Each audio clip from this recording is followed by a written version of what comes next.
বন্ধুরা, আজ আমি বানাবো ফিরনি। তো চলুন রেসিপিটা দেখে নিই। এর জন্য আমি আতপ চাল জলে ভিজিয়ে জল ঝরিয়ে সেগুলোকে মিক্সিতে বেটে নিলাম।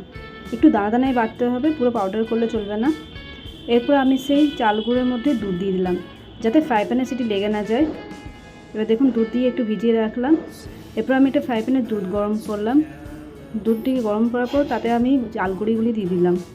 দিয়ে এবার হালকা নাড়াচাড়া দিতে হবে। দেখুন, আমি নাড়িয়ে চাড়িয়ে যাচ্ছি ভালো করে। এরপর নাড়াচাড়া দিতে হবে। দেখুন, আস্তে আস্তে ঘন হয়ে আসছে। এরপর আমি এতে কেশর দিলাম।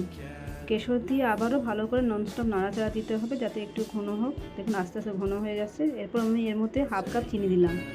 চিনি দেওয়ার পর দেখুন আস্তে আস্তে ঘন হয়ে যাচ্ছে। এরপর আরও ননস্টপ নাড়াতে হবে।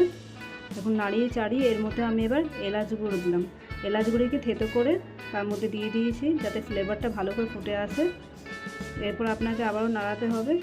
নাড়িয়ে চাড়িয়ে দেখুন রেডি হয়ে গেছে, পুরো ঘন হয়ে গেছে। এবার এগুলোকে একটি মাটির পাত্রে ঢেলে নিতে হবে। এগুলোকে সরা বলে, এই সরার মধ্যে আমি এগুলোকে পরিবেশন করছি।